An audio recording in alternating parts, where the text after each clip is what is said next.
Une nana, comment l'embrasser pour la première fois sans avoir le refus? Autrement dit, comment embrasser une fille pour la première fois sans être rejeté par elle?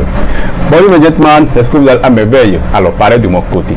Alors, aujourd'hui, ce sujet peut vous paraître bizarre et je comprends pourquoi. Car vous vous posez déjà la question du genre, déjà, elle est ma nana. Alors, pourquoi l'embrasser pour la première fois doit être encore un souci? Alors, c'est cette question que vous pouvez poser quand vous n'avez pas encore essayé d'embrasser votre nana pour la première fois dans votre relation ou dans votre parcours amoureux. Mais avant de placer cette petite vidéo pour vous faire découvrir les astuces pour diminuer les dangers de refus par la nana, je vais vous révéler un truc. Et le truc, c'est que quoi? Avoir le refus d'une nana qui refuse que vous l'embrassez n'est pas un souci. Car il est vraiment mieux d'avoir le refus que de ne pas avoir tenté le coup. Et un truc à savoir encore à ce côté est que quoi? Si vous allez vous tenter le coup, cela révèle que vous prenez des risques. Et si vous prenez des risques, ça montre que vous êtes un mec confiant. En découvrant que votre nana en question désire un mec confiant et non un chien chiant qui va venir lui lécher le cul. Alors, je pose la question, comment embrasser une nana sans encaisser l'arrêt du cheval devant l'obstacle? Pour ce côté, je vais dire que quoi? Le premier truc que je peux vous dire avant de passer à la suite, c'est que en tant qu'un mec confiant, même si c'est insaisissable, entrez pour séduire la nana. En évidence, il y a énormes astuces que vous pouvez réaliser pour ne pas avoir l'arrêt du cheval devant l'obstacle. Et le premier astuce, c'est quoi? C'est le rapprochement corporel. Supposons que vous êtes en table avec la nana. En fait, très souvent, la table est au milieu et que vous voulez l'embrasser. Est-ce que vous allez maintenant passer à l'acte à ce moment? Non, évidemment. Il y a absence de rapprochement corporel. Alors, dans ce cas-là, vous devez maintenant à tout prix soulever votre fesse et créer ce rapprochement de manière professionnelle. Par exemple, moi personnellement, lors du rendez-vous avec la nana, je lance la discussion. Au même moment que la nana a la parole, je fais semblant du genre comme quelqu'un qui n'écoute pas bien ce qu'elle dit. Et paf, je crée mon rapprochement en gardant mon objectif en tête.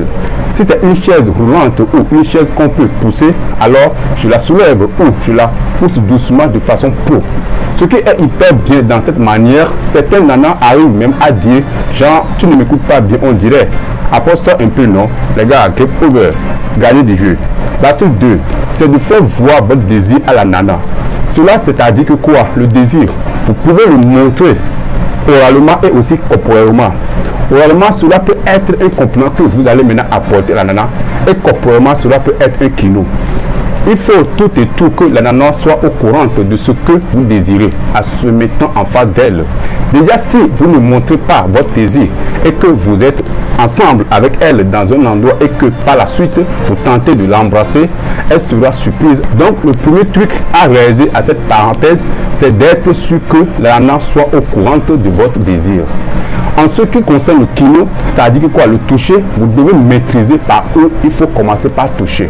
Vous devez aller mollo, mais sûrement. Autrement dit, il faut commencer par toucher la partie du corps que vous pouvez ou bien qu'on peut toucher dans la foule de manière supportable. Comme par exemple ses mains, son avant-bras, son épaule, etc. Ces endroits sont autorisés par une nana en public. C'est grâce à cette toucher mollo que la nana va accepter d'être en collaboration physique avec vous. Et quand vous tentez de l'embrasser plus tard, elle ne va pas être une surprise. Le truc le plus nécessaire à faire, c'est de créer le rapprochement physique entre la nana et vous. Il faut que vous ayez une proximité vraiment proche pour que l'embrassement se passe de manière raisonnable et douce.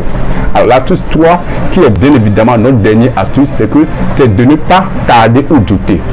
Lorsque vous avez fini d'installer les astuces que nous venons de découvrir, à savoir le rapprochement, le désir et le kilo, alors une fois que ces 3 trucs sont bien installés, alors ne doutez pas, ni tardez. C'est le moment idéal de marquer le but.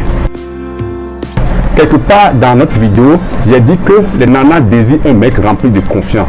Or, le doute et le retard sont des marques chez un mec qui n'est pas confiant.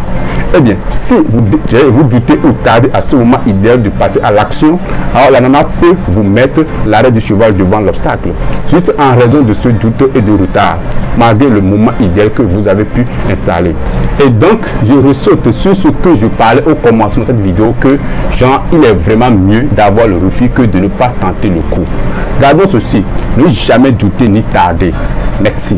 Et bien les gars, c'est la fin de notre vidéo du jour. Et n'oubliez pas, mon livre gratuit de 10 sujets d'échange pour s'inclure et la séduire à coup sûr dès le premier rendez-vous et en bas de cette vidéo. Je vous en prie, si vous ne serez n'abusez pas trop, regardez un peu pour les autres. Là, je blague. Et aussi, laissez-moi en commentaire les astuces que vous connaissez pour embrasser une nana sans avoir le refus. Comme ça, ensemble, nous puissions apprendre. Abonnez-vous, appuyez sur la cloche de notification pour ne rien louper. Aimez et partagez la vidéo. Sur ce, les gars, je vous souhaite une très bonne suite. Restez directement à jamais. Mon prénom est toujours Benjamin. Et que Dieu de couple reste toujours et toujours avec vous. Et les gars.